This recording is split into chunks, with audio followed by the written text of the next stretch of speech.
Assalamualaikum warahmatullahi wabarakatuh. Alhamdulillahirabbil alamin. Wa bihi nasta'inu ala umuri dunya waddin. Wassalatu wassalamu ala asyrofil anbiya'i wal mursalin sayyidina Muhammadin wa ala alihi wa ashabihi ajma'in. Rabbi shrah li sadri wa yassir li amri wahlul 'uqdatam min lisani yafqahu qawli. Amma ba'd. Qala Allah ta'ala fi kitabihil karim a'udzu billahi minasyaitonir rajim. Walau anna ahlal qura amanu wattaqaw lafatahna 'alaihim barakatin minas sama'i wal ardh walakin kadzabu fa'akhadnahum bima kanu yaksibun. Wa qala Nabi sallallahu alaihi wasallam fi hadis untuk dunia ka'annaka murimun aw 'abidus sabil. Segala puji hanya milik Allah Subhanahu wa taala yang pada kesempatan hari ini, hari Jumat tanggal berapa? 16 2023, Allah perkenankan kita yang lemah, kita yang hina, kita yang banyak dosa, kita yang kekurangan ilmu, kita yang bermaksiat setiap hari kepada Allah, kita yang lalai setiap detik sama Allah, tapi Allah masih mengizinkan untuk bertobat, untuk memberikan waktu. Intinya Allah sayang sama kita datang di acara Soul Kajian Grand Corporation yang mengundang seluruh karyawan yang berada di bawah Grand. Gimana kabarnya pagi hari ini? Sehat semuanya?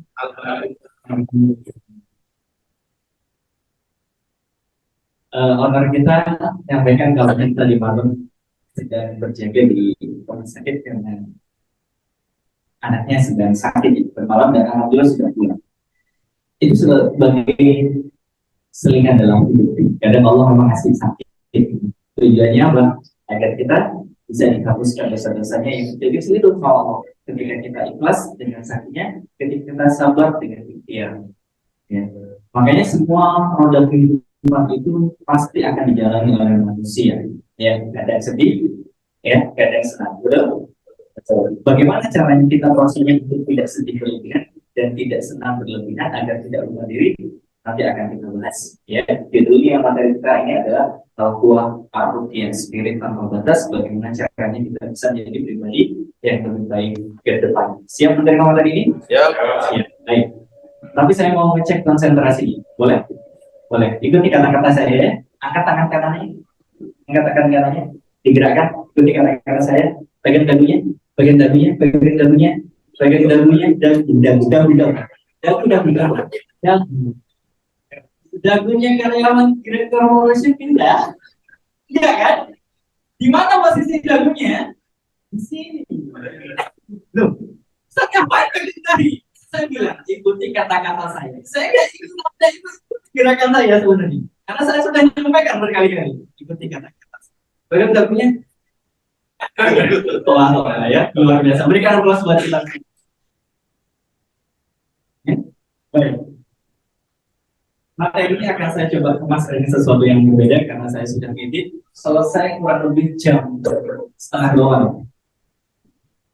Jadi selesai jam setengah 2 malam, subuh bangun, konten YouTube sebentar, sempurnakan kurang lebih jam setengah 7 selesai. Saya mandi persiapan berangkat ke sini. Kenapa saya ubah materi ini yang sebelumnya berubah?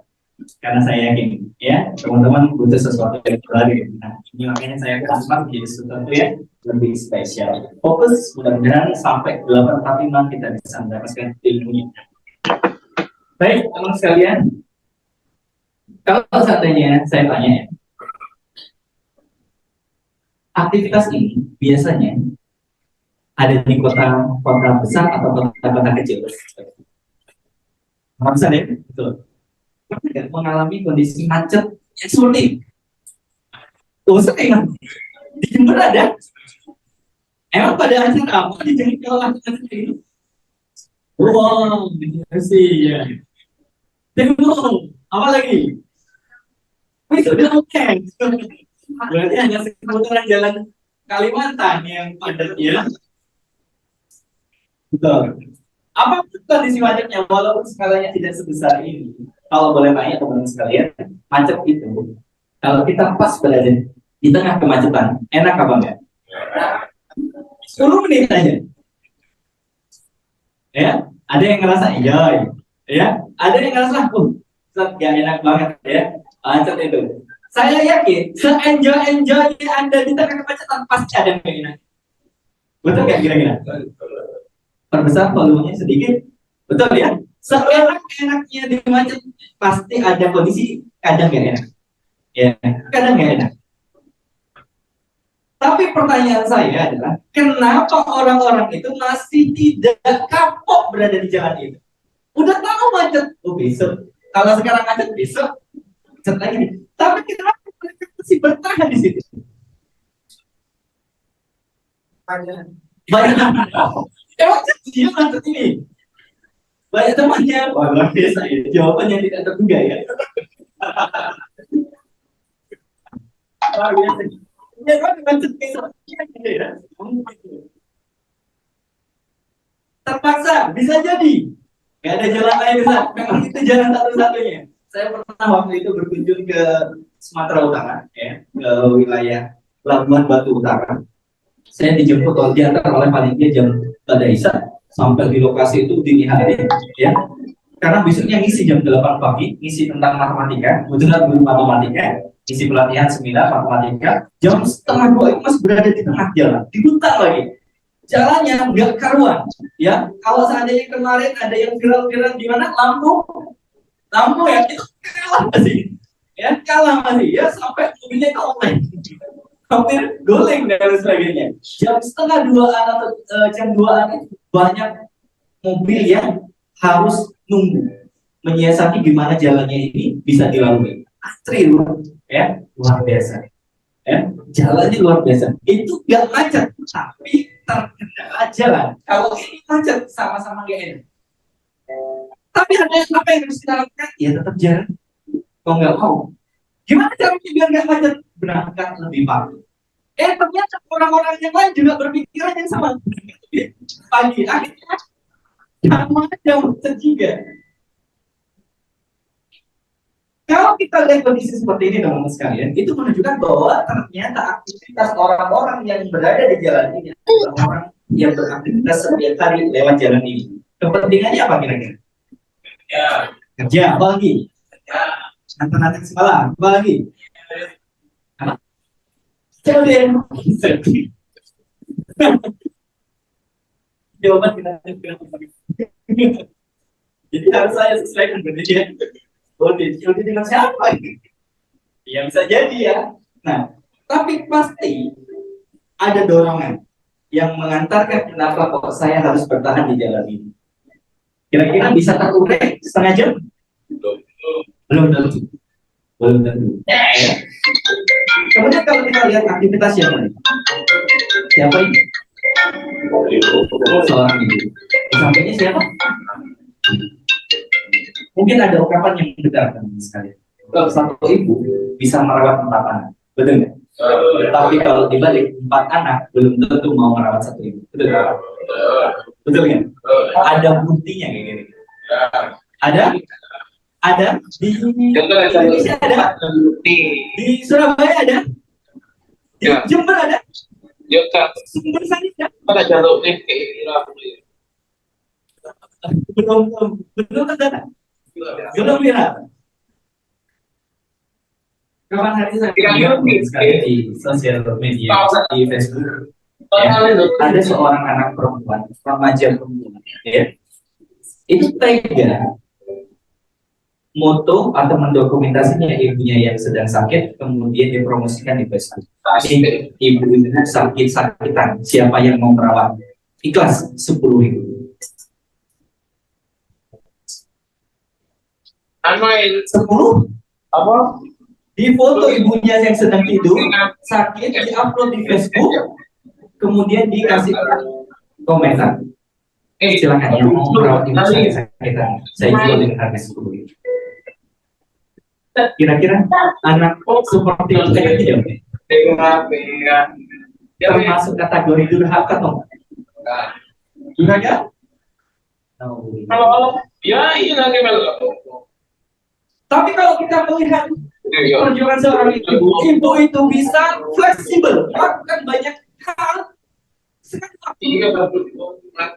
Masa mandikan anak, nyiapin anak yang sedang berangkat sekolah, nyiapin perbekalan untuk suaminya kerja, bisa nggak?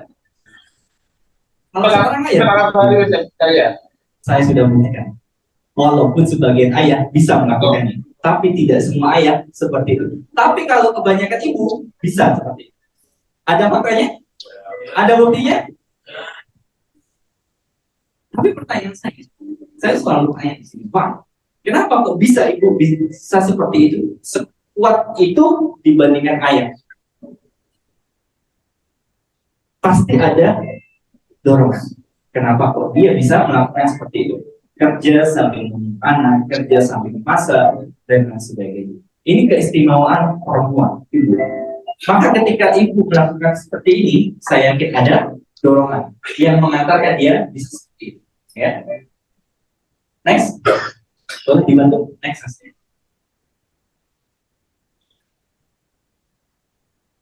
Nah, sini. Kita lihat fakta yang ketiga.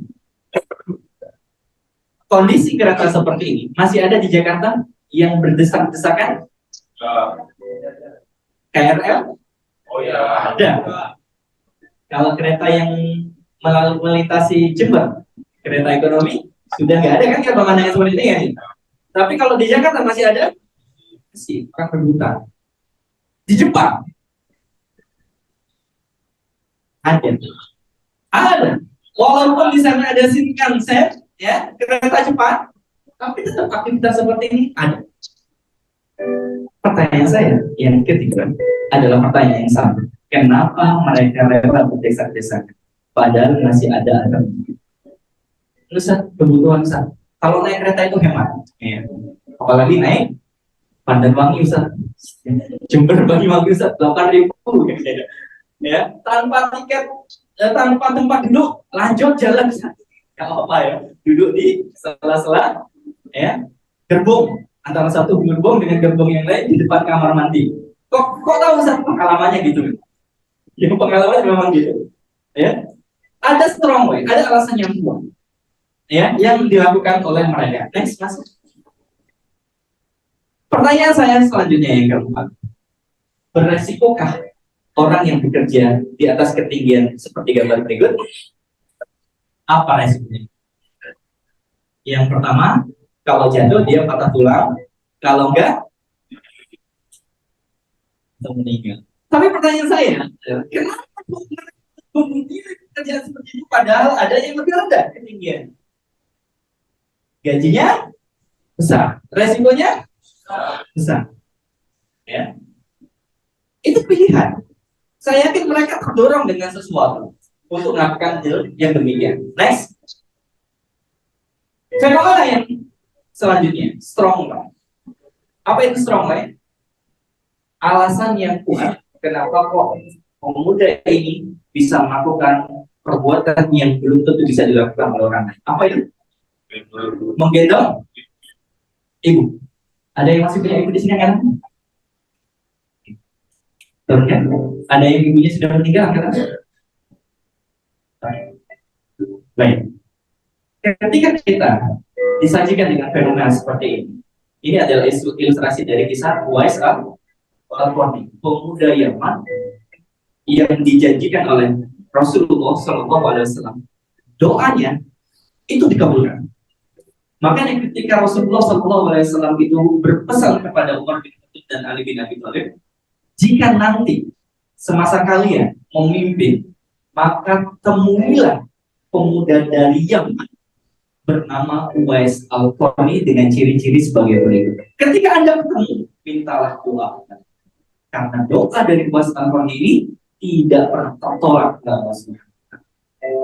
Kok bisa dia punya keistimewaan seperti itu? Karena dia melatih otot fisiknya untuk naik turun, ya, mungkin membawa seekor kambing sehingga kekuatannya itu bisa dia dapatkan untuk menggendong ibunya naik haji dari Yaman ke Mekah, jaraknya kurang lebih 1.100-an kilometer.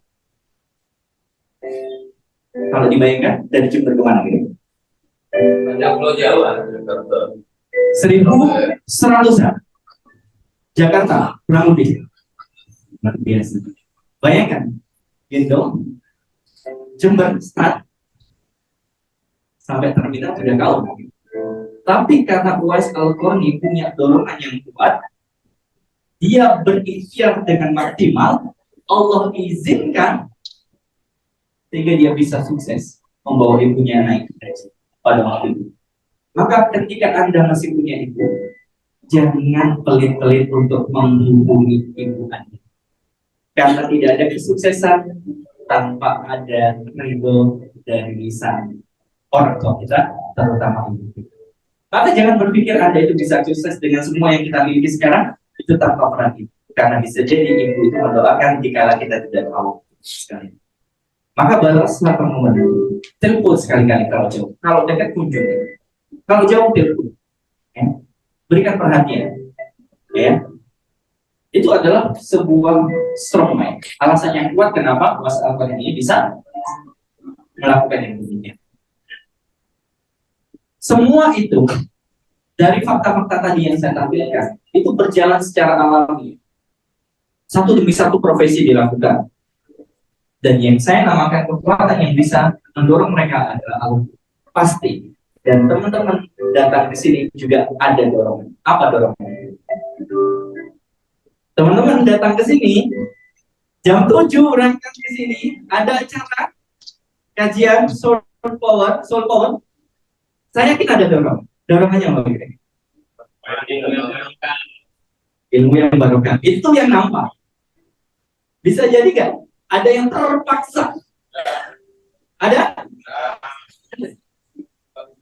Takut dihukum. Jadi takut dipaniskan, takut dihukum. Apa ya orang yang nyempit lagi ya?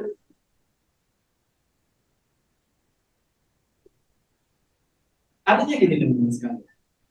Saya nggak menyalahkan. Memang betul, sesuatu yang baru kadang butuh dipaksa. Tapi ketika kita sudah terbiasa, insya Allah bisa berjalan dengan baik. Ya, tapi nggak apa. Yang kedua ini masih terpaksa. Mudah-mudahan yang ketiga juga masih terpaksa ya. Oh ya, sudah berubah lagi ya. Ikhlas karena Allah SWT. Makanya saya katakan begini sekalian, pesan Ibnu Qayyim al-Jauziyah ketika Anda malas, paksakan.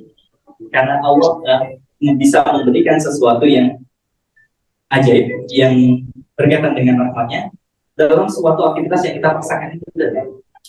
Dan saya bersyukur mengenal Islam karena dipaksa. Saya bersyukur belajar Islam karena dipaksa. Saya bersyukur ya bertemu dengan teman-teman yang solid karena dipaksa.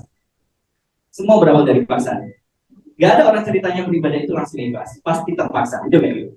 Betul. Anak kecil itu kalau disuruh ngaji, ke musola, ke masjid itu sore-sore. Sebenarnya dia paham nggak kalau ngaji itu kewajiban? Enggak, tapi karena paksaan. Betul ya? Betul, karena paksaan. Tapi ketika dia jalan, lama-lama setelah dia dewasa, dia paham itu adalah sebuah kewajiban. Nah, ada Al-Quran. Makanya di sini sekalian harus kita paham. Yang pertama, Al-Quran itu ada 3. Ini berkaitan dengan perbuatan manusia. Jadi Al-Quran itu ada 3. Yang pertama adalah Al-Quran Al-Madiyah. Jadi seseorang berbuat sesuatu itu karena ada materi. Sekarang saya tanya, Anda kerja di Grand Corporation digaji apa? Mau nggak? Ya, kalau seandainya Grand Corporation nanti mengeluarkan kebijakan, semuanya saya ubah gajinya. Tidak dalam bentuk finansial, uang ataupun yang lain sebagainya. Tapi saya doakan. Jadi sebulan kerja sama Mas Didi, ya kemudian terima kasih, saya doakan Anda sukses. Bisa masuk lagi ya. Kira-kira mau nggak tetap bekerja di situ?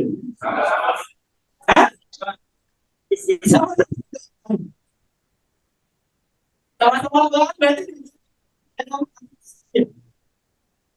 Bisa dong, kalau ini memiliki karyawan yang lain. Nah, tapi pertanyaan saya tunjukkan kepada Anda. Kalau sistem gajinya dengan doa, umumnya orang berpikir untuk tetap bekerja atau cari pekerjaan yang lain. Cari pekerjaan yang lain. Kenapa? Karena memang dorongannya kalau kerja itu yang mendapatkan uang, ujroh, gaji, boleh di dalam Islam. Tapi Islam mengajarkan kita bahwa kebahagiaan jangan sampai diletakkan pada uang. Betul nggak kira-kira? Betul. Boleh cari pekerjaan tujuannya untuk mendapatkan uang, gaji.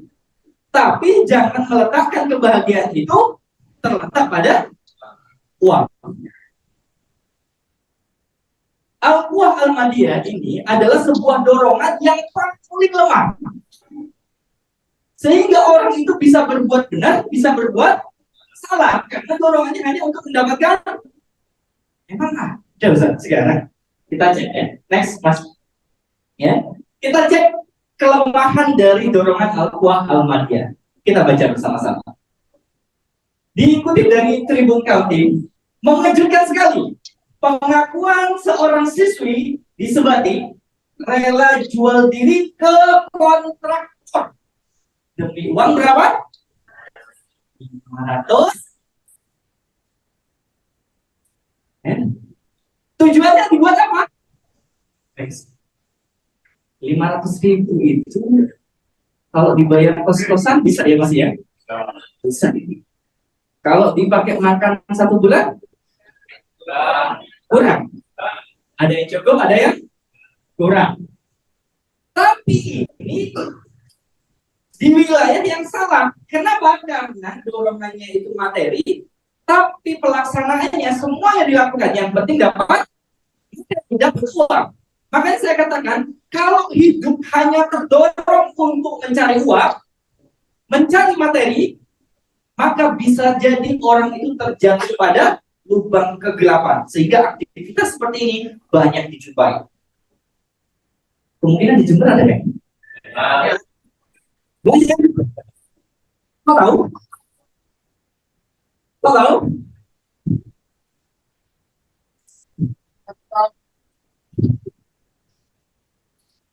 Ya, kan kita tahu tidak harus melakukan. Kan dilihat dari fakta berita kan ada. Jangan nuduh orang sebagai pelakunya. Ya. Jangan. Ya, ini nggak boleh. Makanya saya katakan al-quwah al-madiyah itu adalah dorongan yang paling lemah, bisa mengantarkan orang pada lubang kegelapan dengan berbuat maksiat kepada Allah. Apapun ia lakukan hanya demi mencari. Next, Mas, kita lihat dari yang lain. Tribun Manado, penuhi gaya hidup. Ingat, gaya hidup ya. Sejumlah siswi ya atau siswa di SMP di Batam rela ngapain? Jual diri. Emang gak ada yang lain yang bisa dijual ya? Kok semuanya jual diri demi hanya untuk apa? Handphone kok nggak mau beli pribadi gitu? Jangan gitu. Kan banyak handphone di bawah itu ya.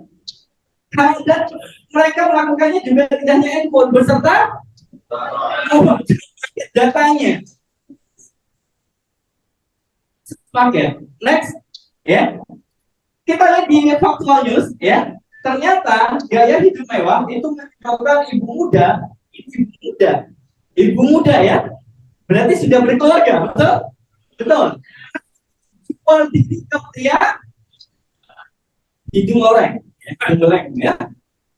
Nah, kalau kita melihat fakta-fakta seperti ini bahwa tidak ada yang salah sebenarnya ketika seseorang itu berbuat untuk mendapatkan materi. Tapi ketika kebahagiaan itu diukur dari materi, maka yang terjadi adalah yang seperti ini. Saya nggak dapat kebahagiaan kalau saya nggak punya materi. Agar saya dapat kebahagiaan, maka saya harus cari materi. Kalau saya nggak dapat yang halal, harus saya lakukan yang haram. Apapun bisa saya lakukan. Saya fleksibel orang, oke? Nah, ini nggak boleh seperti itu, ya. Fleksibel untuk sesuatu yang haram nggak boleh. Maka ketika kita melihat fenomena-fenomena seperti ini, maka jangan jadikan kekuatan al-quwah al-madiyah itu menjadi posisi puncak sebagai dorongan untuk kita melakukan sesuatu. Paham maksud saya? Lanjut, next.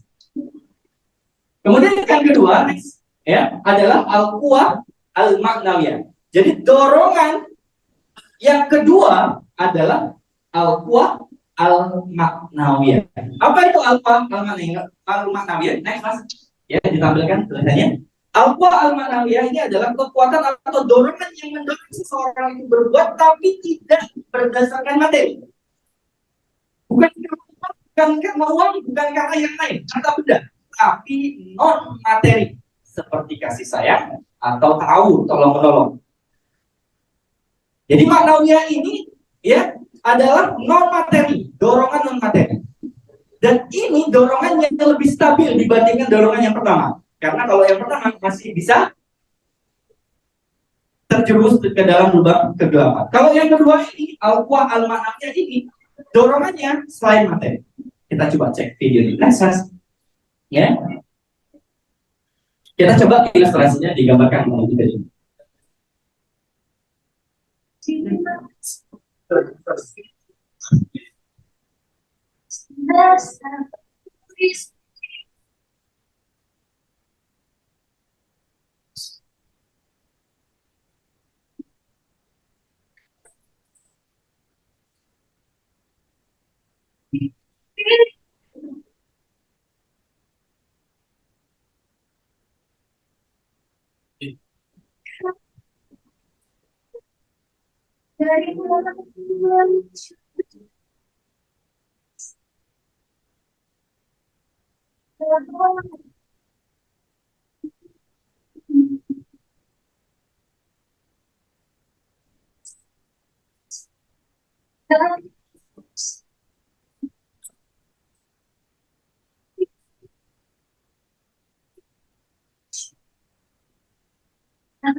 Nice.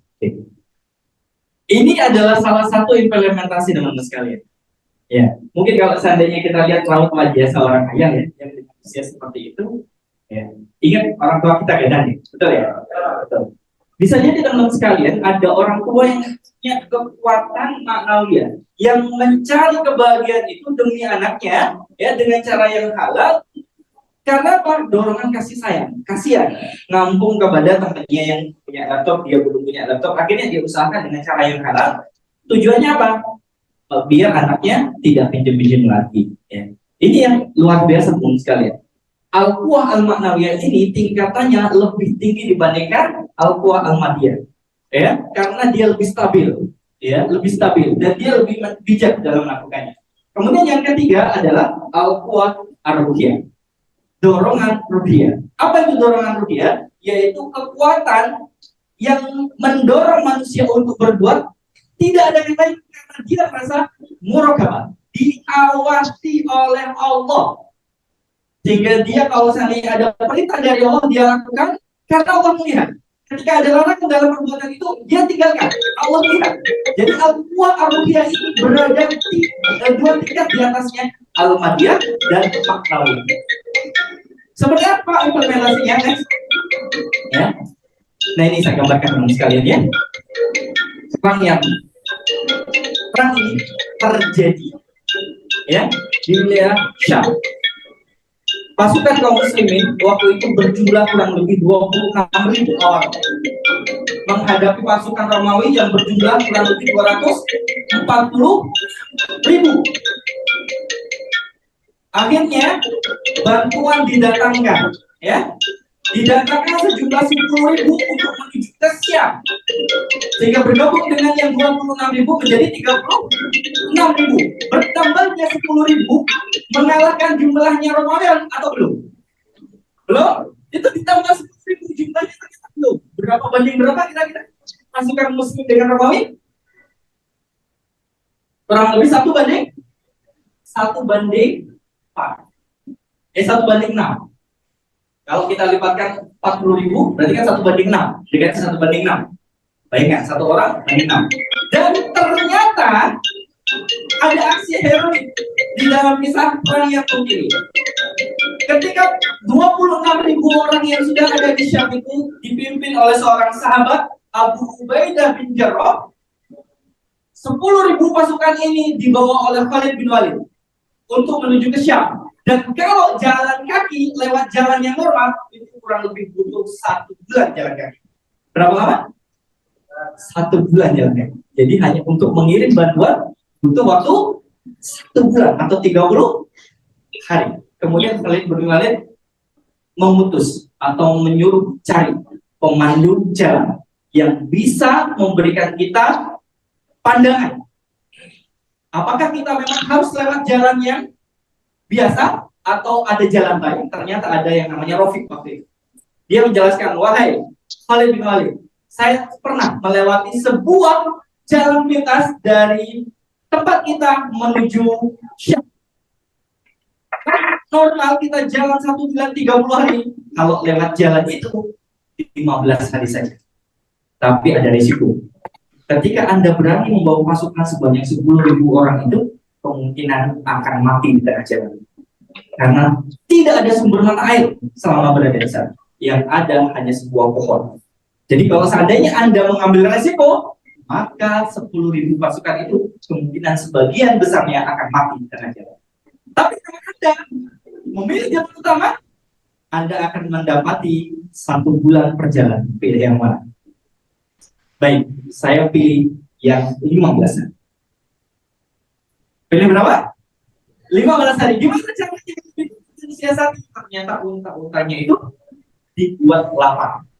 Dikasih dedaunan yang kasar sehingga rasa hausnya itu meningkat. Setelah makan daun yang kasar, sebelum berangkat, unta itu merasa kehausan karena mengkonsumsi daun-daun yang terlalu kasar, tidak lembut dicerna oleh mereka, para unta. Sehingga mereka itu sebelum berangkat minum sebanyak-banyaknya, disimpan di mana? Di unta. Kemudian dia membawa pasukan, ya. Khalid bin Walid memimpin di tengah perjalanan, benar tidak ada sumber mata air. Caranya gimana? Untanya disembelih dan airnya dikasihkan kepada para prajurit. Untanya disembelih, dagingnya dimakan, kemudian airnya dikasihkan kepada prajurit. Sehingga prajurit itu sampai di Syam sampai 15 hari tak terduga oleh Abu Ubaidah bin Jarrah yang sudah menunggu. Kok cepat? Ya. Nah, Allah mengizinkan kita untuk lewat jalan yang lebih cepat. Separuh perjalanan. Ketika sampai di sana, Khalid bin Walid menjadi pemimpin karena perintah Umar, Khalid yang ada menjadi pemimpin. Abu Ubaidah bin Jarrah mengatakan, "Sami'na wa ata'na." Ketika Khalifah sudah memerintahkan Anda yang jadi pemimpin, saya akan siap menagih Anda. Sami'na wa ata'na. Apa yang terjadi? Khalid bin Walid memimpin pasukannya, saya bagi menjadi 3 bagian. Anda di sepertiga yang kanan, Anda di sepertiga yang kiri, saya akan di tengah. Saya akan yang memimpin pasukan di tengah. Kemudian setiap pasukan itu 1.000 pasukan harus dipimpin oleh 1 komando di situ. Harus ada pemimpinnya di situ. Kita bergerak bersama-sama. Kemudian yang terjadi ketika Al-Qiyah dimiliki oleh seseorang, maka next yang terjadi apa yang disampaikan oleh sejarah. Khalid bin Walid radhiyallahu anhu mengatakan betapa sedikitnya pasukan Romawi. Padahal jumlahnya berapa? 6 kali lipat dari jumlah pasukannya, 240.000 orang. Kemudian Khalid bin Walid berpidato betapa sedikitnya pasukan Romawi dan betapa banyaknya jumlah kita. Ya, pidato dari seorang pemimpin. Kekuatan sebuah pasukan tidak dinilai dari jumlahnya, tetapi dinilai dari pertolongan Allah. Dan kelemahan pasukan itu ada pada saat Allah meninggalkan, maka tidak ada alasan untuk mundur. Dan sejak saat itulah perang Yarmuk menjadi sebuah perang yang bersejarah, ya, karena kepemimpinan Khalid bin Walid radhiyallahu anhu. Dorongan al-quwah ar-ruhiyah memahami bahwa kekuatan yang Allah kasih itu lebih besar daripada yang kita hadapi, maka yakinlah bahwa kita itu insya Allah bisa, asalkan Allah yang jadi sandaran. Asalkan Allah yang jadi sandaran, maka teman-teman sekalian, ketika kita menghadapi ujian apapun, ketika Allah jadi sandaran, insya Allah bisa kita lewati. Tapi ketika kita bersandar pada yang lain selain Allah, kita tidak akan dapat apa-apa. Contoh, di Quran surat Al-Ankabut ayat 41, saya masih ingat gitu. Al-Ankabut artinya apa? Pernah baca? Ada surat Al-Ankabut? Ada. Surat ini berisikan tentang laba-laba, karena Al-Ankabut artinya laba-laba. Dalam ayat 41 Allah menjelaskan di situ perumpamaan orang-orang yang meminta perlindungan kepada selain Allah itu seperti laba-laba yang membuat rumah. Karena selemah-lemah rumah adalah rumahnya laba-laba. Allah sampai menggambarkan itu, teman-teman sekalian. Padahal kita kan sudah sholat 17 rakaat yang wajib. Iyaka na'budu wa iyaka nasta'in. Hanya kepadamu ya Allah kami menyembah, dan hanya kepada kamu kami minta pertolongan. Kita kadang gak memahami maksudnya, sehingga menjadikan orang lain, kekuatan lain selain Allah, ya, untuk kita jadikan patokan.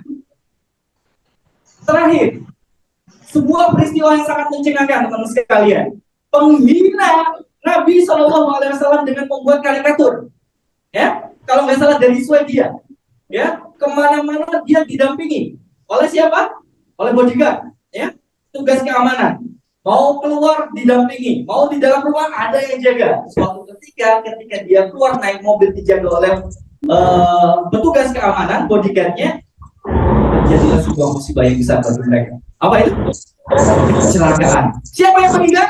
Yang meninggal, yang jagain penghina Nabi. Maka tidak ada ceritanya kekuatan yang lebih besar selain dari kekuatan Allah. Maka jangan pernah meminta pertolongan dengan cara menduakan Allah. Jangan pernah tolong selain, karena kita sudah komitmen dia karena ubah ia kerestain. Nah itu maknanya teman sekalian. Jadi dalam perang Yarmuk ini, dorongan al-quwah ar-ruhiyah ternyata bisa membuat keyakinan kaum muslimin yang awalnya rapuh bisa menjadi lebih yakin karena dia bersandar pada Allah Subhanahu wa taala. Next. Ini yang harus kita miliki teman sekalian ya. Ya, al-quwah ar-ruhiyah harus berada di atas segalanya. Next. Nah makanya di sini coba deh teman-teman sekalian konversinya sesuatu yang awalnya menjadi sekedar ritual, coba deh menjadi spiritual. Saya kasih contoh, teman-teman, ketika sholat kita harus ngapain dulu? Wudu, bersuci kan ya? Tuh. Kadang saya mikir gini teman-teman sekalian, ketika saya memahami bahwa aktivitas ibadah kita itu kadang menjadi ritual karena kita tidak memahami makna-makna yang ada di dalam. Saya contohkan sederhana ketika saya hidup dengan sekalian. Ketika saya hidupin keran, suatu ketika air muncul. Saya mikir betapa berharganya nikmat air ini untuk bersuci. Bayangkan kalau seandainya kita bersuci selain air, ya, nggak bisa bayang dengan tepung, nggak bisa. Walaupun ada tayang dengan debu, dengan tepung, gitu ya, nggak jadi sholat nanti ya. Ketika saya lihat cucuran air ini, kemudian saya mengadakan kedua tangan ini, menunjukkan bahwa ternyata Allah sayang sama kita dan menjadikan air ini sebagai wasilah kita untuk bersuci. Kemudian ketika kita berwudu, apa dulu yang harus dilakukan? Mana dulu? Baca doa, habis baca doa apa yang dibersihkan? Mulut. Kumur-kumur kan ya? Ketika saya kumur-kumur, saya coba matikan. Kemudian saya bersandar. Kayaknya dari lisan ini banyak dosa. Makanya kadang Allah memberikan kita kesempatan wudhu, kemudian dimulai dengan kumur. Kayaknya dari lisan kita ini banyak dosa yang betul kan? Saya kadang mikir, Allah mensucikan air ini untuk mengingatkan kita bahwa dari lisan ini banyak orang yang sudah tersakiti, betul? Banyak orang yang sudah terdolim. Tapi dengan air wudhu itu berkumur-kumur, saya jadi mikir, Allah suka banget sama aku. Setelah kumur-kumur, ya basuh itu, kemudian wajah diusap. Kemudian saya ketika mengusap wajah itu dengan air itu, pelan-pelan saya resapi, saya paham maknanya. Ternyata dosa yang kita timbulkan dari sebagian wajah kita itu banyak yang sekali. Betul? Betul? Terutama dari apa? Jadi ketika saya wudhu itu, saya coba resapi, ya Allah, yang tak engkau baik, masih menyadarkan saya untuk bertobat dari dosa-dosa mata yang pernah saya lakukan. Betul ini? Allah baik banget. Setelah itu saya usap apa? Saya usap tangan kanan dengan kucuran air yang datang di kas. Saya coba basuh tangan, basuh yang kiri. Saya berpikir, Allah mengingatkan saya pada dosa-dosa akibat astagfirullah. Sebagai dosa. Kadang Allah itu ingin kita sadar, ya, menyucikan kita lewat itu air. Setelah tangan, apa lagi? Rambut, kemudian telinga. Di telinga itu kadang saya ternyata banyak dosa yang kita buat dari pendengaran.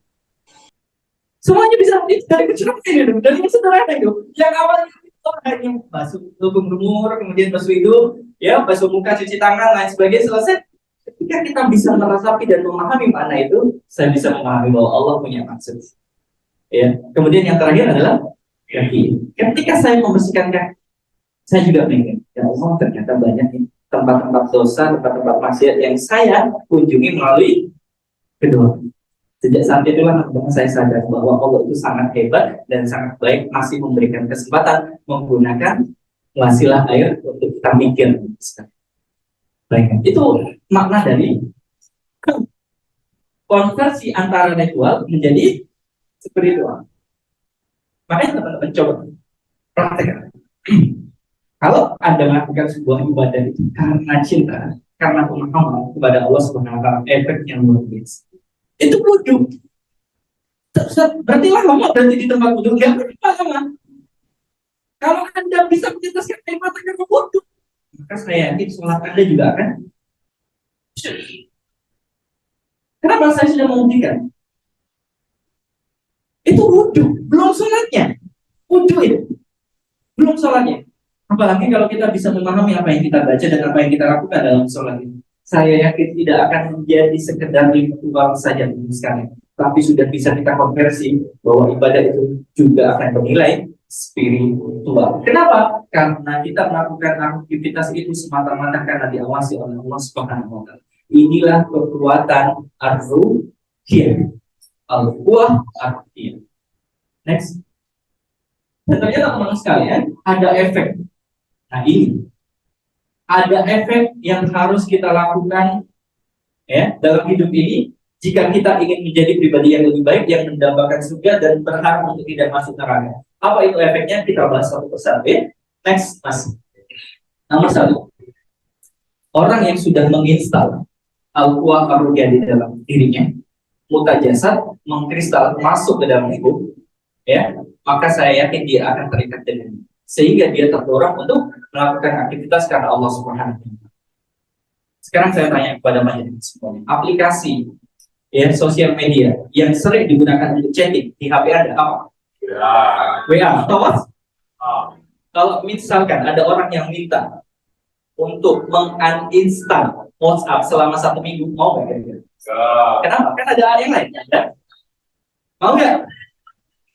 Oh ya, ada sebagian mau, ada yang sebagian. Ketika orang itu sudah condong pada satu hal, dia terikat pada satu hal, sama seperti terikatnya saya permisalkan dengan WhatsApp tadi, ketika diganti dengan yang lain dia nggak mau, karena penting banget Ustaz.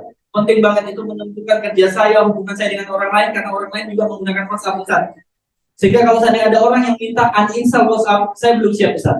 Kecuali semua orang menguninstall, mengganti dengan Messenger, Line, ya, dan lain sebagainya. Sama seperti keterikatan kita ketika sudah masuk itu al-Qur'an di dalam diri kita, maka orang itu akan terdorong yang pertama untuk meredesain hidupnya. Makanya ketika dia berdoa kepada Allah Subhanahu wa taala dalam Quran surat Al-Baqarah 201, wa minhum may yaqulu rabbana atina fid dunya hasanah. Orang yang meminta kebaikan di dunia sama Allah Subhanahu wa taala, dia akan mencoba untuk meredesain hidupnya. Jika saya berbuat dosa kemarin, saatnya saya tobat. Gak bisa saya nunggu teman saya. Jika saya punya salah kepada orang lain, maka saya harus berbuat lebih baik daripada yang kemarin. Saya pernah teman sekalian diajar oleh seorang guru biologi kalau nggak salah di SMA waktu itu. Oke, itu nggak salah. Al-Qur'an itu sudah masuk ke dalam diri saya. Saya sudah mulai memahami bahwa saya merasa diawasi oleh Allah. Ketika guru itu mengajarkan, ngajar biologi waktu SMA, entah ada perasaan di sini, di hati, yang tidak terungkap secara lisan maupun perbuatan, masih di hati. Gak enak guru ini, kok gini, ya, ngomong tok, ya, pentuk nih, ceremeh gitu ya. Oh, SMA gitu, ya. Ketika ada perasaan seperti itu, ketika saya belajar tentang Al-Qur'an, merasa diawasi sama Allah Subhanahu wa taala, saya merasa walaupun tidak diungkapkan kebencian itu secara lisan dan diwujudkan dalam bentuk perbuatan, saya merasa perasaan saja itu sudah mulai sama. Ketika guru itu selesai pergi ke kantor, kemudian saya langsung menyusuli. Kemudian saya bilang, Bu, mohon maaf, selama Anda mengajar biologi di sekolah ini, ada perasaan saya nggak suka dengan ini, sehingga saya sempat muncul rasa benci di dalam hati. Saya minta maaf dengan setulus hati, insya Allah saya akan memperbaiki perasaan. Itu masih perasaan. Sebenarnya kan sampai saja itu, nggak terungkap itu masih perasaan. Tapi saya merasa, sehingga saya langsung minta maaf pada waktu itu. Dan gurunya dengan baik, tidak diindra, tidak didengar, tidak dirasakan. Tapi saya merasa kalau ini ngerasanya orang besar, maka saya minta maaf. Itu yang membawa saya Al-Qur'an. Makanya ketika saya minta ya kebaikan dunia, wa minhum may yaqulu rabbana atina fid dunya hasanah wa fil akhirati hasanah. Orang yang meminta hidupnya di dunia enak, ya, banyak-baiknya dan di akhirat dengan balasan yang baik juga, maka dia harus rela meredesain hidup yang ia jalani. Kalau banyak ubah-ubah, segera ditambah, ditutupi. Kalau banyak dosa, segera bertobat kepada Allah Subhanahu wa taala. Kalau banyak yang kurang, silakan ditingkatkan, diperbaiki. Kedepannya, insya Allah akan menjadi lebih baik. Redesain hidup. Mau nggak teman-teman sekalian? Meredesain hidup itu. Mau? Mau. Ini teman-teman sekalian ada sebuah kalimat bijak. Apa itu? Jangan memutus seseorang itu dari masa lalunya. Karena orang-orang yang dicintai oleh Nabi, di samping Nabi, itu masa lalunya juga buruk. Betul kan? Betul. Maka jangan menghina seseorang karena masa lalunya. Dia nggak tahu kedepannya dia jadi apa. Betul? Betul. Maka kita harus berpositif thinking, berlindung dari segala perasaan penyakit hati yang ada di dalam diri kita sendiri.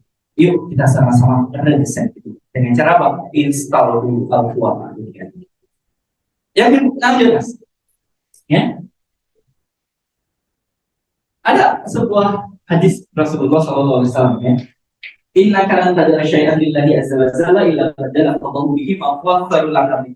Saya masih ingat betul hadis riwayat Imam Ahmad ini yang mengajarkan banyak hal pada saya. Apa itu? Sesungguhnya jika engkau meninggalkan sesuatu yang haram karena Allah, niscaya Allah akan memberi ganti padamu dengan yang lebih baik. Pernah ya mengalami apa yang sebenarnya? Pernah. Suatu ketika saya waktu itu menjalin asmara sekalian waktu SMA. Ya, ketika saya mencoba untuk menyukai perempuan waktu SMA, belum ngaji masuk itu. Ya, kelas 11 kalau nggak salah, saya mencoba mengungkapkan isi perasaan saya, ya, entah ditolak atau enggak, pokoknya saya harus berani. Waktu itu masih pakai telepon, diwartel lagi, ya, saya telepon, diwartel, kemudian saya ungkapkan, diangkat, ya, oleh orang yang saya sukai. Kemudian saya sampaikan kalau saya suka sama Anda. Saya nggak butuh jawaban Anda, ya. Yang penting saya sudah nyampaikan kalau saya suka sama Anda. Terserah mau suka atau enggak. Kemudian dia ternyata nolak saya. Sakit nggak kira-kira? Sakit ya. Sakitnya di mana? Oh, paham berarti. Kemudian keesokan hari kita nggak berdua sama. Kenapa? Dua-duanya malu. Saya malu ditolak, dia malu ditembak. Berjauh begitu, kemudian saya memutuskan untuk hijrah. Kenapa? Karena sudah paham. Setelah saya memutuskan hijrah, saya otomatis akan menghindar dari perempuan. Ketika saat itu, Allah menguji saya. Yang tadinya saya tembak nolak, dia justru nembak saya. Asik. Gimana kira posisi saya? Terima kan? Gas ya. Saya gas dan saya tolak. Saya sudah beda dengan yang sebelumnya. Harus berani. Jika kita jodoh, kita ketemu insya Allah. Ya. Selesai. Dan saya tegaskan, saya sudah beda. Kenapa? Al-Quwa Ar-Ruqyah itu ya bisa mengantarkan seseorang pada menjadi pribadi yang lebih baik. Padahal saya ingat betul itu. Perempuannya, namanya, rumahnya, kesukaannya, potongan rambutnya, ingat betul. Dia nembak tiba-tiba bunga-bunga. Cuma kadang Allah ingatkan, Chandra, mana komitmenmu? Katanya mau berubah. Ini ujian untukmu. Sebenarnya saya sampaikan, maaf, saya sudah beda. Ya, jadi kita nggak bisa bersama. Kenapa nggak? Ketika ganti. Satu ketika pada waktu saya menikah, waktu itu saya kuliah. Jadi saya kuliah itu belum selesai, saya melakukan ijazah sebelum mendapatkan ijazah. Jadi saya memberanikan untuk ijazah sebelum mendapatkan ijazah. Prosesnya panjang menurut sekalian ketika saya menikah itu. Saya dipertemukan dengan seorang perempuan, ya. Yang pertama, ya, dia usianya sepantaran dengan saya. Saya sampaikan kepada temannya, ya, kalau dia berani menikah, mau menikah, saya akan melamar dia. Ternyata dia nggak siap menikah, gugur. Kemudian orang kedua ini adalah dosen muda. Saya masih mahasiswa, ya. Kemudian sama-sama di UNED lagi. Ya dia dosen UNED, saya mahasiswa UNED. Ya apa, ya. Yang penting niatan karena Allah kita. Ikhtiar. Ternyata terbentuk sama orang tuanya. Apa sama orang tuanya? Harus tinggi, putih, PNS. Enggak, semuanya enggak putih. Saya enggak tinggi, saya enggak putih, saya enggak PNS. Ya udah, berarti dianya mau, orang tuanya enggak mau, gugur. Yang ketiga, dosen juga. Kok dosen? Oh, satu juga. Enggak apa-apa ya. Karena dosen muda, baru lulus juga ya. Kemudian yang ketiga ini, ya, juga terkendala dengan orang tuanya. Sejak tiga-tiganya gagal, saya mohon sama Allah. Karena waktu saya mulai, saya mengabaikan Allah. Ketika tiga-tiganya gagal, seakan Allah ngasih tahu bahwa jodoh itu bukan sesuai keinginan Anda. Jodoh itu saya. Tetapi seakan Allah mengerti seperti itu. Sehingga ketika sebelum saya berikhtiar untuk mencari istri, yang keempat itu saya memohon kepada Allah, ya Allah, sekarang saya mau menguruskan dia. Siapapun yang mau sama saya, asalkan itu yang terbaik menurut Allah, dekatkan saya. Jika tidak terbaik, jauhkan. Suatu ketika saya bertemu dengan istri saya, ya. Kemudian dia mengatakan siap nikah, saya juga siap nikah. Kemudian tukar CV, oke, selesai. Kemudian dia minta tolong, ya, temui kakak saya. Kalau Anda berani mau menikahi saya, temui kakak saya. Akhirnya saya temui kakaknya. Kemudian saya sampaikan niatkan nikah. Kalau berani, temui orang tuanya. Akhirnya saya temui orang tuanya. Kemudian waktu itu saya masih mahasiswa, belum punya kerjaan tetap, ya. Walaupun sudah ngajar dan sebagainya. Ketika yang keempat itu Allah memberikan pelajaran hidup yang kepada saya. Setelah sampai di rumah orang tuanya, sudah langsung tetapkan tanda nyatanya, apa datanya, pekerjaannya apa, gajinya berapa, nanti tinggal di mana. Enggak, orang tuanya, kapan Mas mau menikahi anak saya? Sudah selesai. Sejak saat itulah Allah memberikan kemudahan bagi saya untuk menikah. Saya ketemu dengan orang yang tepat di waktu yang tepat. Nah, jodoh gitu, orangnya tepat, waktunya tepat. Dan ketika saya sadar di sini, benar juga ya, ketika kita meninggalkan sesuatu yang pertama tadi, Allah ganti dengan yang lebih baik dari sebelumnya. Ini luar biasa hadiah. Maka teman-teman sekalian, ya, yang belum punya jodoh, jangan khawatir, ya, jangan khawatir. Insya Allah, ya, ada jalan kebaikan kita selama kita meninggalkannya. Dilarang. Paham maksudnya dari sini? Paham, ya. Next lanjut, ya. Yang selanjutnya. Orang yang sudah menginstal Al-Quwa Ar-Ruqyah, dia akan mencoba give the best, memberikan yang baik. Kenapa? Karena Allah SWT menyampaikan dalam Quran surat At-Taubah ayat 105, bekerjalah kamu, maka Allah akan melihat pekerjaanmu. Nah, ini yang saya ingin sampaikan kepada Anda semuanya. Give the best. Next, Mas. Saya ilustrasikan dengan sebuah, ya, next lagi. Oke. Di sini saya ilustrasikan seperti ini teman-teman sekalian. Jadi pahami konteks yang kedua. Ketika seseorang itu sudah give the best, mengisal atau hardware, dia akan mencoba give the best, memberikan yang terbaik. Ada sebuah ilustrasi yang saya gambarkan di sini teman-teman sekalian. Ada seorang raja yang mengumpulkan 3 pegawainya. Kemudian sang raja mengatakan kepada 3 pegawainya, next. Apa yang dikatakan sang raja kepada 3 pegawainya? Hari ini aku ingin makan buah apel. Aku meminta bantuan kepada kalian untuk mengambil apel di kebun istana. Next, lanjut. Kemudian pegawai yang pertama masuk ke dalam kebunnya, menyaksikan banyak pohon buah apel, kemudian banyak apel juga yang masih berada di atas dan juga ada yang di bawah. Ketika baru tiba di kebun, ia baru ingat bahwa ternyata ada stok buah apel sisa panen 1 minggu yang lalu di dapur istana. Kemudian disampaikan kepada dirinya sendiri, repot-repot ngambil buah apel di kebun. Stok yang di kebun, yang di dapur masih ada. Ya, saya yakin aja nggak akan tahu. Balik. Ya, akhirnya dia memutuskan untuk ngambil di mana? Di dapur. Sisa panen 1 minggu yang lalu. Next. Karyawannya kita juga sama, datang ke kebun yang sama. Ketika sudah tiba di kebun, yang ingin mengambil buah apel yang ada di pohon, namun niatnya itu ya diganti sama dia. Ngapain capek-capek di atas? Orang di bawah masih berjatuhan lagi. Tinggal dicuci, dibersihkan, beres. Saya yakin juga raja tidak akan tahu, tidak akan peduli. Next, karyawan yang ketiga, ketika ia tiba di kebun, ia hendak mengambil buah apel yang ada di pohon. Meskipun harus susah-susah naik di atas pohon, dia ingin memberikan buah apel yang masih fresh, yang masih segar. Ia berpikir, aku harus memberikan buah apel yang terbaik untuk sang. Next. Ketika tiga-tiganya dikumpulkan, lanjut. Ya. Ketika tiga-tiganya dikumpulkan, sang raja mengatakan apa? Next. Ya. Ini yang dikatakan sang raja. Apakah kalian sudah melaksanakan perintahku? Ketiga-tiganya sudah nggak kira-kira? Yang A tadi kemana? Dapur. Yang B, kambing di bawah. Yang C, yang lebih susah yang mana? Yang paling mudah yang mana? Kemudian sang raja mengatakan, silakan kalian makan buah di depan saya. Sebenarnya raja itu ngetes. Sebaik-baik apel yang masih berada di dapur, kalau 1 minggu yang lalu, kira-kira pasti menurun kualitasnya. Turun. Sebaik-baik yang jatuh dari atas pohon, kena benturan sedikit, dicuci, ada cacatnya nggak kira-kira? Ada. Raja itu siapa yang benar-benar memberikannya terbaik. Makanya kalau seandainya kita bekerjalah karena Allah. Ketika kita bekerja karena Allah, maka saya yakin kita akan dilindungi oleh Allah dari hal-hal yang mengganggu pekerjaan kita untuk diselesaikan dan sebagainya. Next. Ini ilustrasi. Dan ini teman-teman sekalian saya ilustrasikan dengan sebuah quote ya, offline. Pilihan-pilihan sulit yang kita pilih sekarang itu insya Allah akan mempermudah kita ke depannya. Dan pilihan-pilihan mudah sekarang yang kita ambil justru ke depannya akan mempersulit keadaan yang akan kita hadapi. Taat kepada Allah, pilihan yang sulit apa mudah?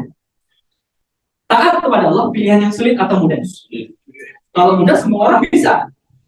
Buktinya semua orang nggak bisa. Hanya sebagian orang kan. Berarti itu pilihannya sulit. Tapi ketika ada orang yang konsisten dengan sulit itu, maka saya yakin insya Allah hisabnya akan mudah. Betul kan? Malas-malasan, mager, itu pilihannya mudah atau sulit? Semua orang bisa makanya? Bisa. Tapi ketahuilah kalau kita bahan ya, pilihan mudah itu akan mengantarkan kita kesulitan depan. Betul apa? Betul. Maka teman sekalian coba give the best. Jangan sampai kita menyesal. Next. Kenapa Ustaz kok bisa menyesal? Kita belajar dari Quran. Surat Al-Mulk ayat 10. Wa qalu law kunna nasma'u aw na'qilu ma kunna fi ashabis sa'ir. Jangan sampai kita itu menyesal sebagaimana penghuni neraka yang menyala-nyala. Mereka itu berandai-andai. Andai kata, dulu kami ketika di dunia mendengarkan orang lain memberikan nasihat kepadaku dan memikirkan peringatan dari Allah Subhanahu wa Ta'ala, niscaya kami tidak akan termasuk penghuni neraka yang menyala-nyala. Kalau bisa ya Allah kembalikan saya sebentar saja ke dunia, nanti akan saya tobat, nanti saya akan jadi soleh. Ya, satu hari saya akan beribadah semuanya. Bisa begitu? Nggak bisa. Nggak bisa sama sekali. Maka di sini kalau kita sudah menginstal Al-Quran, ya, maka kita akan dapat yang kedua, give the best. Kira-kira mau nggak memberikan give the best kepada perusahaan? Sebagai seorang istri, mau nggak memberikan give the best untuk keluarganya? Sebagai seorang ayah, untuk keluarganya mau? Mau. Apapun profesi kita, apapun keadaan kita, kalau seandainya kita Al-Qurannya diinstal, saya yakin kita akan berusaha untuk maksimal. Next, yang ketiga, ya, yang ketiga, next. Oke. Yang ketiga adalah orang yang sudah terinstal Al-Qurannya adalah dia akan mencoba untuk menjadi pribadi yang bertakwa every time. Makanya Allah Subhanahu wa taala menyampaikan dalam Quran surat Al-Baqarah, ya, wa tazawwadu fa inna khairu zadi taqwa. Berbekalah kalian dan sesungguhnya sebaik-baik bekal adalah, ini luar biasa ini ayat ini. Quran surat Al-Baqarah ayat 197. Ya, berbekal takwa. Takwa inilah bekal sebaik-baiknya ketika kita ada di dunia dan ketika nanti kita menghadap Allah. Next. Nah, kita akan pahami satu-satunya. Pernah nggak mendengar Quran surat Al-Baqarah ayat 183? Ya ayyuhalladzina amanu kutiba alaikumusiyam kama kutiba alal ladzina min qablikum tattaqun. Tujuan takwanya itu disampaikan di dalam Al-Quran. Sebetulnya apa sih sebetulnya takwa itu? Nah, ternyata Imam Ali bin Abi Thalib memberikan kemudahan bagi kita untuk memahami. Yang pertama, next mas. Yang pertama itu adalah ciri-ciri orang yang ada ketakwaan, potensi ketakwaan di dalam dirinya. Dia akan al-khawf minal jalil. Dia akan takut kepada Allah yang Maha. Jadi kalau seandainya diri kita itu sudah takut sama Allah, kebesaran Allah, bisa dikasih musibah, ujian, cobaan sewaktu-waktu sama Allah, berarti kita memenuhi syarat yang pertama, al-khawf minal jalil. Yang kedua mas, al-amalu bitanzil, yaitu beramal sesuai dengan apa yang diperintahkan oleh Allah Subhanahu wa taala. Maka jangan sampai kita mengikuti yang viral-viral apa itu di Sukabumi, gimana? Jawa Barat, Al-Zaitun, ya. Lagi rame-rame itu ya. Panji Gumilang itu ya. Itu jangan ikuti, teman sekalian, ya. Ada sebuah pesan dari Ustaz saya. Pesannya gini, ikutilah kebenaran karena nilai kebenaran, jangan ikuti karena pelaku kebenaran. Karena kebenaran akan bertahan pada nilainya, sedangkan pelakunya bisa berbuat kesalahan. Paham saya? Itu pesan dari Ustaz saya. Jadi jangan melihat seseorang itu karena ketokohannya, orang yang bukan, tapi karena nilai kebenaran. Next, yang ketiga, ar-ridho bil qalil. Jadi ridho dengan apa yang Allah titipkan kepada kita, walaupun cuma sedikit, gak sama dengan yang dititipkan kepada orang lain. Next, yang keempat, al-istidadu li yaumir rahim. Jadi orang yang bertakwa kepada Allah itu, dia akan menyiapkan bekal untuk kembali kepada Allah Subhanahu wa taala. Next. Ada sebuah hadis Rasulullah SAW ini yang selalu saya ingat. Inna Allah la yanzuru ila suwarikum wa amwalikum walakin yanzuru ila qulubikum wa a'malikum. Apa kata Nabi SAW dalam hadis riwayat Imam Muslim? Sesungguhnya, paham baik-baik, Allah tidak melihat kepada wajah Anda, mau cantik, mau jelek, mau ganteng, atau yang lain sebagainya. Allah tidak butuh wajah sekali. Allah juga tidak melihat pada budgetnya harta Anda, mau 1M, 2M, 1 juta, 100.000, bahkan tidak punya. Allah sebenarnya tidak memuliakan Anda berdasarkan banyak harta, tapi untuk apa harta itu digunakan. Jadi ketika dititipi lebih banyak daripada orang lain, silakan cek apakah pos-pos pengeluaran dan pos-pos pendapatan kita sudah benar. Jika dititipi sama Allah sedikit dibandingkan yang lain, kita bersabar dan bersyukur. Next, tadi disampaikan bahwa Allah nggak melihat tadi apa? Yang itu rupa atau wajah kita?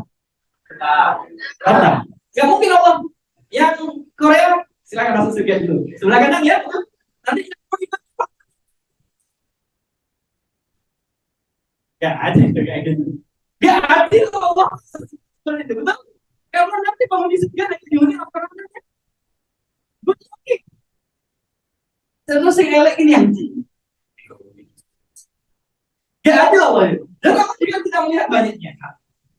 Walaupun yang dulu hilang dulu gitu, tetapi yang Allah lihat adalah hati kita, niat kita, kebersihan dan ketulusan hati kita yang dilihat. Wa a'malukum, dan ternyata Allah melihat perbuatan kita. Makanya teman-teman sekalian, ketika kita itu punya takwa, maka dia akan mendorong kita itu untuk sabar. Kalau tidak punya, ya sabar. Kalau nggak punya, sabar. Kalau punya, tetap harus sabar. Sabar untuk tidak membelanjakan kepada hal-hal yang dilarang oleh Allah Subhanahu wa taala. Kok sulit banget ya takwa? Gak apa. Next. Karena memang surga itu tidak bisa digapai dengan hal-hal yang ada sebuah hal yang harus Anda paham. Untuk sahabat dan istiqomah dan di jalan Allah Subhanahu wa taala, perhatikan kami. Seberat apapun ujian hidup kita, jangan sampai keluar dari jalur yang benar.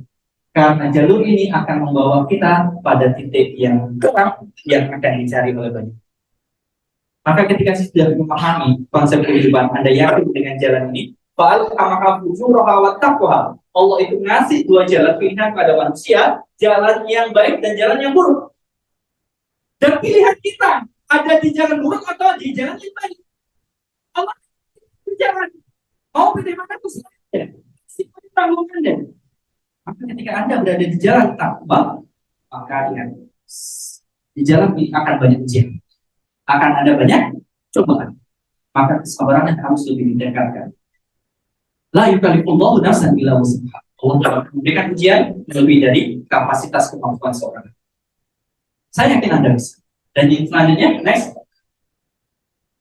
Yang keempat, optimis dan bahagia. Nah, orang-orang yang sudah terinstal Al-Quran di dalamnya itu akan selalu optimis. Wallace, orang lain punya apa? Nggak apa-apa. Kita sudah punya. Ya, orang lain punya sepeda motor, ya, MX, nggak apa-apa. Yang penting kita sudah punya. Oh, salah. Oh, salah ya.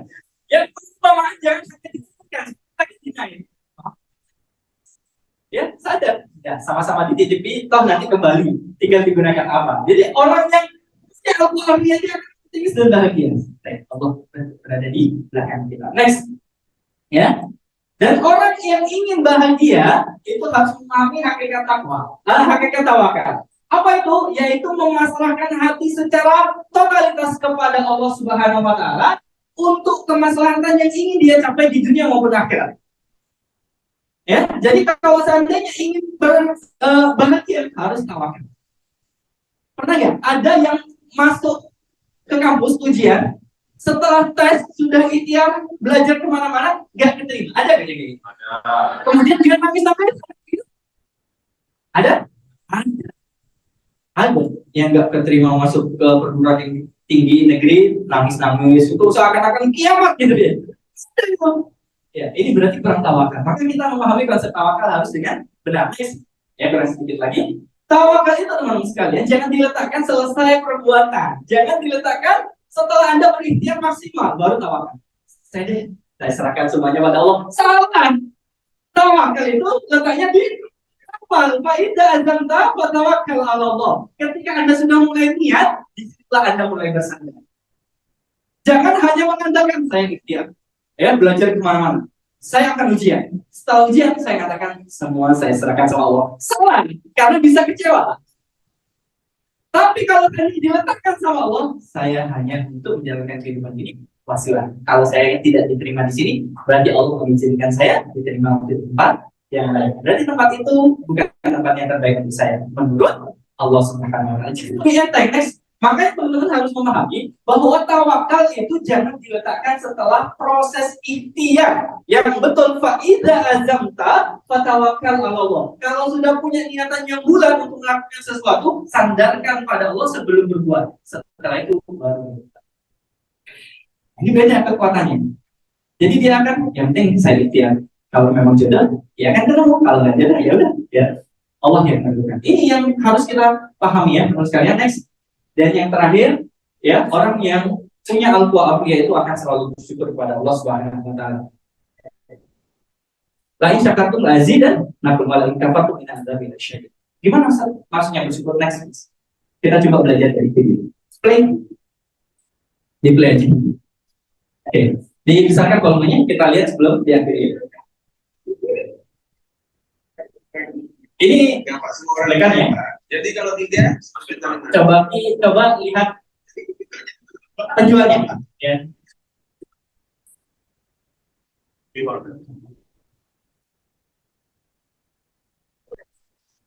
Ini jalan kota Medan itu punya kita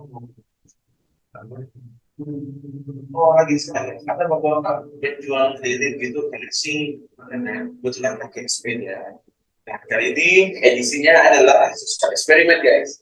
Pasti kalian udah sama kan ya lihat sosial eksperimen seperti ini di maka buat kamu penonton baru maka biasanya selalu cari pedagang-pedagang penting yang ada di jalanan dan semuanya itu random ataupun yang terlihat di depan mata kita langsung berikan sedikit sentuhan sosial eksperimen tersebut. Pasti kalian penasaran kan dengan segmen kali ini. Semoga kita ketemu itu juga. Semoga kita bisa beli dari yang semua.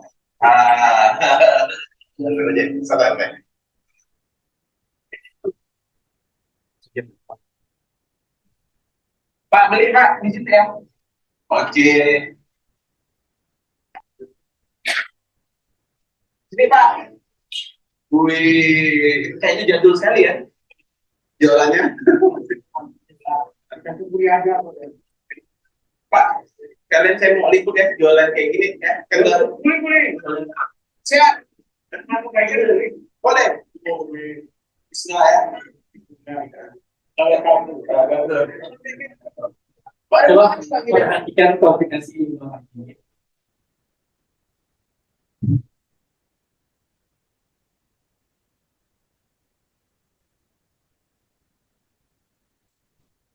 Pak ini es krim apa nih Pak? Rasa pulut hitam, Rasa pulut hitam. Pak Bapak namanya siapa Pak? Namanya Supanto Raharjo, Pak Sutanto Raharjo. Asli Medan atau lain di Solo. Bali? Solo Pak. Iya. Si Allah ini. Pak ini buat 3 karena Evan 1, Bang Opal 1 sama Bandit 1. Pak siapa namanya? Evan Pak. Evan. 3 ini. Belum ya? Pak. Dia rasa pulut 1. Pak ini 10.000 ya harganya?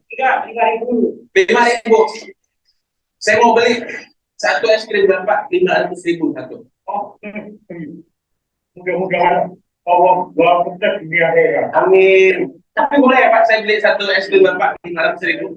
Ya kalau memang ikhlas karena Allah, gantilah. Boleh ya? Kalau 2 jadi berapa? Jangan.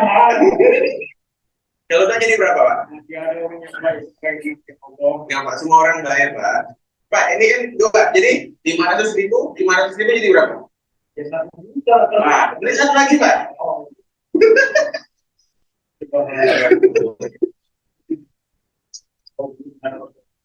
Ya, ya. Tapi Bapak ini jual ada roti, itu 5.000. Ini ada pasti. Oh, untuk berapa? Kok itu bisa 5.000, bisa 4.000, bisa 3.000. Pak izin Pak ya pegang ya. Ini kayak gini nih guys. Nah, Bapaknya jual kayak gini nih, ini bisa 4.000, bisa 5.000. Ada kantong plastik Pak? Ada. Ada. Ini Pak Evan bantu. Tapi kalau tidak apa ya? Gak apa-apa. Ini Bapak untuk jualan ini? Iya, semua. Semua. Pakai tas ini, pakai saya pakai gini. Kan udah kita pegang lah, apa aja kan? Kita pegang. Jadi kalau 3, 1.500.000. 15.000 aja. Tunggu Pak, Evan nikmatin dulu. Pak ini Bapak makan sendiri. Iya, Pak. Bismillah. Ini serius. Ini ukurannya tuh gede, banyak. Dan harganya itu 5.000. Buat anak kecil, insya Allah aman ya? Insya Allah. Apalagi buat orang dewasa. Karena Bapak sendiri yang bikin. Iya. Karena ada poin Pak. Saya sendiri kerja dokter, jadi nggak mungkin mau begitu. Ini Bapak biasa jualan di mana Pak? Kan bentuk promosi sekalian. Di Masjid Agung biasanya. Masjid Agung jam berapa Mas? Syukur. Zuhur, sebelum Zuhur udah ada di situ Bapak. sampai asar mungkin atau sampai sebelum maghrib atau keliling-keliling. Kadang-kadang kalau kemarin jam setengah 4 habis asar, waktu sholat asar di tempat gubernur itu belakang rumah gubernur Udah selesai semua, maksudnya udah. habis alhamdulillah. Nah, kalau kalian mau ketemu si bapak ataupun mau ini beli es krim apa Pak? Es krim Es krim pulau hitam, es krim kulit hitam di situ. ya dulu di situ di tabung. Dulu di sana. Pak boleh tanya nggak nih Pak? Ini kalau misalnya ini kan Pak, bentar lagi mau sholat Jumat ya? Iya, iya. Kan pasti Bapak taruh tuh dagangan itu. Di depan. Habis itu boleh nggak saya beli lagi semuanya, bagi-bagiin lagi di sini? Ya boleh kali ya. Boleh ya? Boleh. Titip ya Pak ya? Iya. Totalnya biasa berapa semuanya? Kalau Nih, guys. kami jual Coba Pak lihat Pak. sekitar 600.000, 500 sampai 600. Kalau kami dapat 600, kalau ada punya 4,5 gitu lah. Beli 600.000 semua. Nah, iya. Berarti 500.000, 500.000 tambah 600.000 jadi udah Pak, itu dari rezeki dari atas Pak, nggak boleh ditolak. Ntar Jeb ya. Kita tolong sama Bang Jeb. Tapi kalau mau kira-kira ya, Amin. kita kabulkan dulu ya. Amin ya Allah. Jadi kami langsung kita tuh ya, siapa yang mau kita ya. Kasih aja Pak, gratis. Tadi ada orang yang beli dan juga sama Iman ya. Terus kan yang beli ada yang beli membawa ya. Kan ini ya, halal ya. Halal semua. Misalnya buat modal. Oh, siapa ini? Kita yang bisa membalasnya seluruhnya sukses di akhirat. Ini apa yang diminta, kita berikan Allah semuanya. Amin Pak, kasih izin Allah Semoga ada pemakai. Yes. Oke, baik teman-teman sekalian, kalau kita lihat pedagang tadi bersaja ya. Dapatnya tadi berapa? 2.100.000 ditambahin lebihnya tadi. Itu sebenarnya rezeki nggak dari Allah Subhanahu wa Ta'ala? Itu rezeki teman-teman sekalian. Apa yang dikatakan tadi bapaknya? Alhamdulillah, alhamdulillah. Selalu dia puji Allah. Ya, segala puji hanya milik Allah Subhanahu wa Ta'ala. Anda orang baik, ya. Semoga Allah membalasnya nanti. Selalu diungkapkan kalimat-kalimat yang menggugah. Saya pilih video ini karena memang menggugah dan memberikan pelajaran bahwa ketika dagangnya lagi, alhamdulillah. Jika belum habis, nggak apa-apa, terus berikhtiar semaksimal mungkin yang bisa kita. Kita melihat cara bersyukurnya Bapak itu mengingatkan saya pada hadis Rasulullah riwayat Imam Ahmad. Cara bersyukur yang terbaik Allah ajarkan melalui kisah Rasulullah SAW. Cek, barang siapa tujuan hidupnya adalah dunia, maka Allah akan mencerai-beraikan urusannya, menjadikan dia fakir, selalu merasa kurang terhadap apa yang dia miliki di kedua peluk tangan, dan dia tidak akan mendapatkan dunia semasa hidupnya kecuali yang sudah ditetapkan oleh Allah padanya. Dan kalimat selanjutnya Rasul menyampaikan barang siapa yang niat atau tujuan hidupnya adalah akhirat, konsekuensinya maka Allah akan mengumpulkan, mempermudah urusan-urusannya dan menjadikan kekayaan dan kecukupan di hatinya, sehingga dia bersyukur terhadap apa yang Allah berikan padanya. Dunia itu akan mendatanginya dalam keadaan hina kepada orang-orang muslim. Maka cara bersyukur yang terbaik adalah jadikan tujuan hidup kita hanya untuk akhirat, kepada Allah Subhanahu wa Ta'ala dengan al-Ruqyah. 5 efek al-Ruqyah sesi kali ini pas 845 sesuai dengan janji saya. Yang pertama, apa tadi Mas ingat? Redesign hidup. Yang kedua, give the best, memberikan yang terbaik. Dan yang ketiga, takwa every time, kapanpun. Dan yang keempat, optimis dan bahagia. Dan yang kelima, bersyukur sama Allah Subhanahu wa Ta'ala. Ketika itu semuanya dimiliki, semoga perubahan dalam diri kita itu bisa kita dapatkan. Allah bersama. Ya, sempat sesi tanya jawab ya, Mepet. Atau ada yang tanya? Ya ada? Cukup? Oke, baik. Terima kasih. Allah bersama. Mohon maaf kalau saya punya salah, yang dosa, ya. Semata-mata karena itu memang hinanya saya di hadapan Allah, lemahnya saya di hadapan Allah, Allah yang hebat yang menutupi aib-aib kita semuanya, sehingga kelihatan baik di hadapan orang lain, tapi sebenarnya Allah itu menutupi serapat-rapatnya aib kita. Dan jika ada kebaikan, bukan kita yang hebat, bukan saya yang hebat, tapi Allah yang memberikan kemudahan terhadap semua. Allah akan jawab. Saya kiri, bila lebih hidayah, kita akan berusaha ke depan. Assalamualaikum warahmatullahi wabarakatuh.